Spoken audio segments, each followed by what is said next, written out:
Good afternoon, Linus and Joesph. It's very nice to have you on with us today to talk about your new show, The Fit Prince. So before we get started, maybe you can give a little bit of an introduction about yourselves.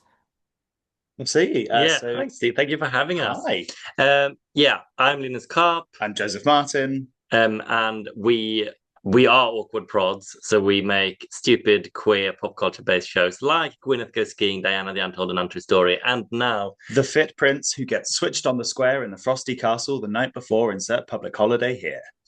To give it its, full and catchy title. So in terms of the show itself, obviously, I think you take us to a make-believe country. Is the country itself inspired by anything? Oh, I wonder. yeah, I mean the country is called Swedonia. I'm from Sweden. Who's to say if there are any similarities or not? The flag is interestingly similar. It's the colours of the Sweden flag reversed, so maybe that's a They are nod to very into something. pop music, saunas, Saunas. flat pack furniture. Yeah, like the Who's may who's to say? yeah. So do the packed furnitures and the saunas and whatnot do they make it to the stage, or are you going to keep the hush hush? Well, I mean, perhaps we visit a sauna during the show while we're in Swedonia. Perhaps there's some pop music from a very successful Swedish group called Barb. Perhaps some of our set is flat pack furniture from a popular Swedish store. You'll have to come and see the show to find out for definite. But maybe those are things that might be happening.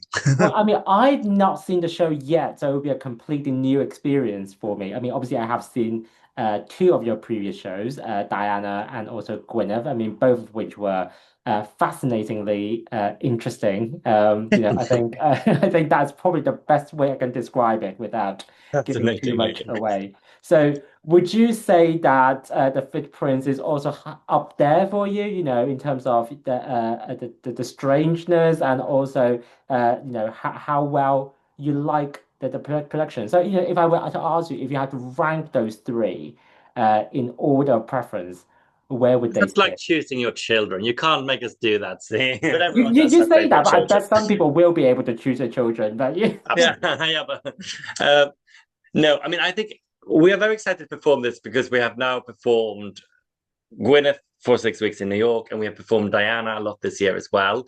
And whereas this show is still quite new because we only premiered it at the Fringe, so I feel like in that way it feels very exciting to do it, and the show feels less settled. Like we can still make quite a lot of changes and tweaks to it, and it's still finding like its final form. And we always try to do something different with each of our shows. And this time we're playing romantic leads opposite each other rather than enemies as we have previously. Linus is playing a man. Yeah, I'm not a woman for once. That's really challenging. So it's definitely different for us. We're pushing audience participation in ways we haven't before with this show. It's technically quite ambitious. So we like to give you something fresh every time. I think it's the same kind of vibe as the previous shows, but this one is kind of like on steroids. Everything is taken further. Like the video elements are taken further, the songs are taken further, the audience participation is taken much further. Yeah, I think you're right. Yeah, it's us on steroids. Yeah. Oh, I mean, to be honest, it's very nice to hear that, it's basically everything you've done previously, but on steroids. So now I know when I go to press night, I would choose somewhere secluded so I don't get picked on. Um, Yeah. so I But will. as always with our audience participation, it is optional. We'll never force you to be on Oh stage, so yes, you're but always on allowed the to on say the no. safe side, I'll be tucked away somewhere on the Yeah. towards the back, Yeah. just in case.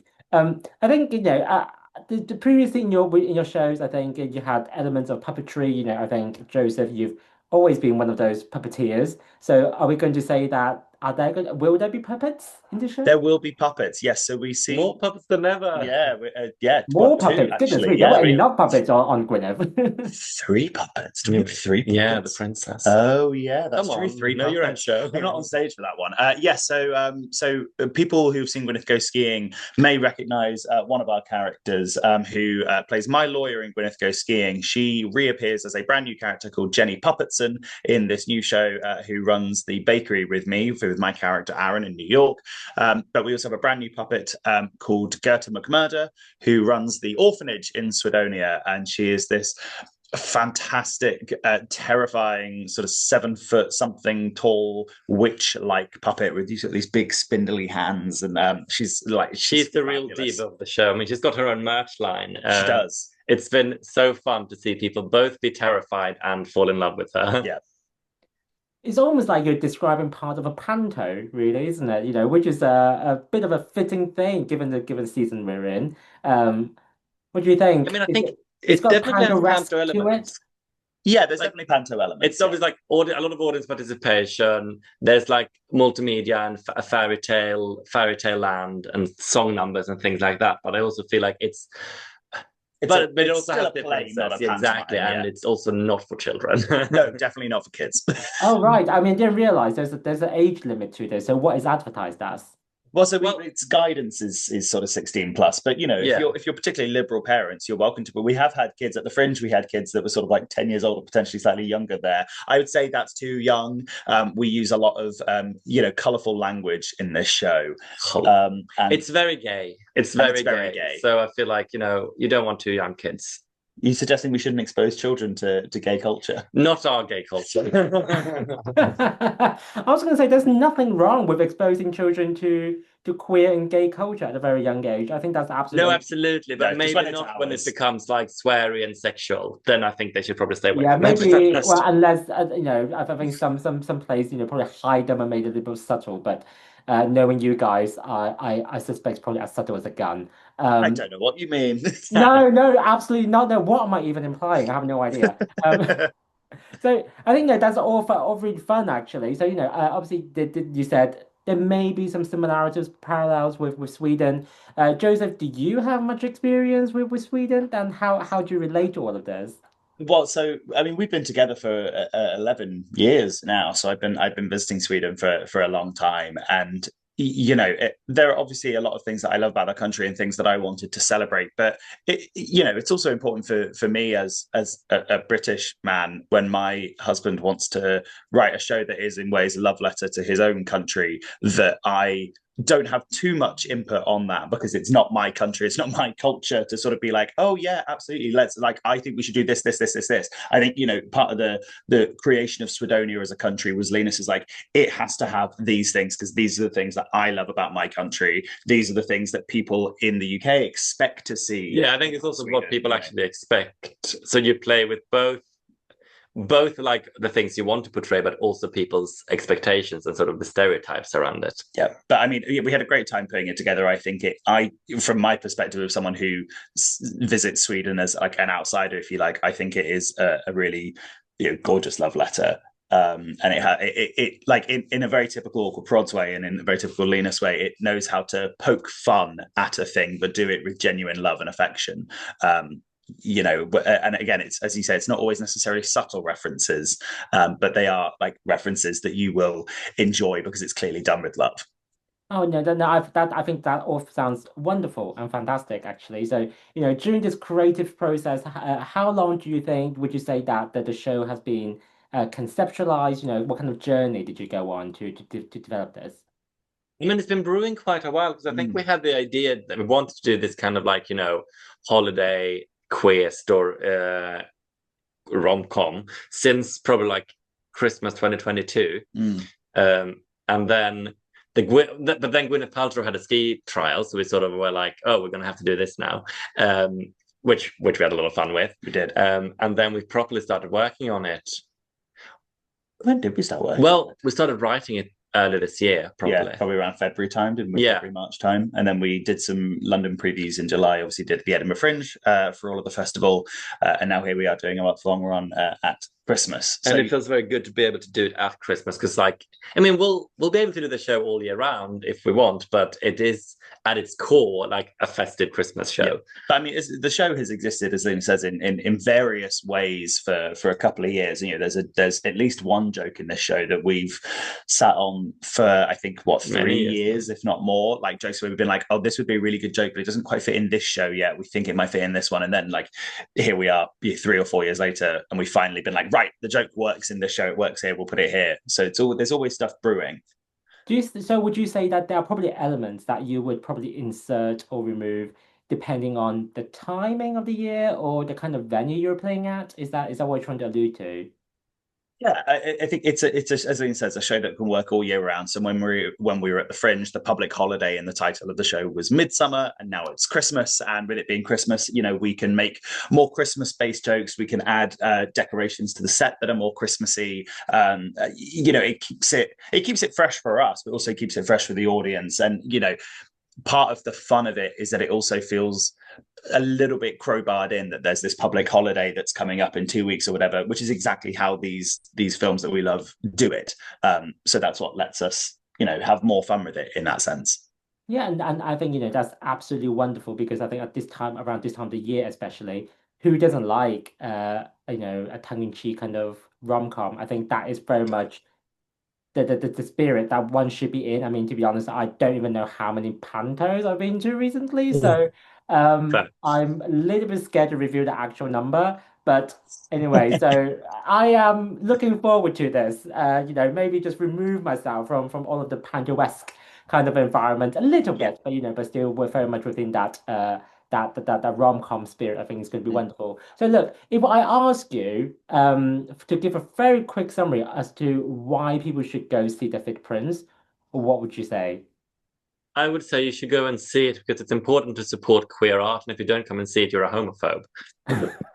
Wow, wow, severe allegations that we're making Yeah. here. But But I mean, it's just stupid fun. And I think queer joy is very important, especially in these times. And I also feel Christmas can be quite challenging for a lot of queer people who maybe don't have the best family relations and so on. Mm-hmm. So I think it's great to have something that's very queer and very festive at the same time, where people can come and in a queer space and just laugh together, have fun together. I mean, you get to hear amazing songs by Leland. You get to see pop icon Tove Lo slay on stage or on Video, screen. yeah. I was going You to get to say see us on stage or on screen because On I think screen. on screen. Tove Lo is On not a appearing in person. She's appearing on a screen that's on stage. Yeah, she is not there right. in I was person. going to say that. Wow, talk about budget. I don't know what That'd kind be of a hell of a investment movie, you're can you getting imagine? here. No, but she's on screen and she is so funny, so brilliant. As is the rest of our digital cast as well. We have got so many like ridiculously brilliant people popping up in various places.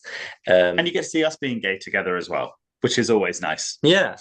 Yes, well, exactly. I think, this is the first time that I would see you, not antagonizing each other or attacking each other in some shape or Well, we form. do There's quite a lot plenty of of that. that. Don't worry. There's plenty Oh, of okay, that. well, okay, maybe, But you get a I bit of said both. I spoke Yeah. too soon then in that case, but Yeah.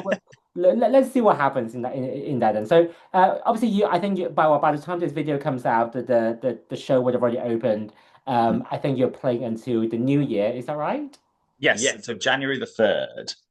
At the King's Head Theatre as well, right? Right round the corner from Angel or Hybrid Islington. So for those who are interested, very much walking distance from both stations, easy access. It's a fairly new, newly renovated kind of venue as well. But I believe you've already played there before, right? Yes, we did a run of Diana there last year for 3 weeks. We also did a couple of Diana shows there in May this year. It's a great space. It's Really only is. been, it's just under 2 years since they moved from the pub space they were in before into this and the theatre. I mean, you have to walk down quite a few steps. There's quite a lot there of is a stairs lift. down, but there's There's also a a lift. lift, There's of a course. lift, exactly. So I can it's, vouch yeah, for yeah, that. it's accessible It's an venue. accessible venue. But it's like a little bit lower down ground, but the actual space is brilliant. It's cool. we love it there, and the team's wonderful. We're very happy to be back at King's Head, and it feels nice to do like a proper month-long run. Oh gosh, Yeah. yeah, you are right. It is playing for the whole month. Yeah. Are you playing over Christmas or are you closed for a few days? We have a few days off, don't we? Yeah, we Okay. are 24th to the 23rd, 26th. We're off. Yes. Um, So a So, couple yeah, of days. we get a little bit of Christmas, and then Back we're to back on Swidonia. stage. Yeah.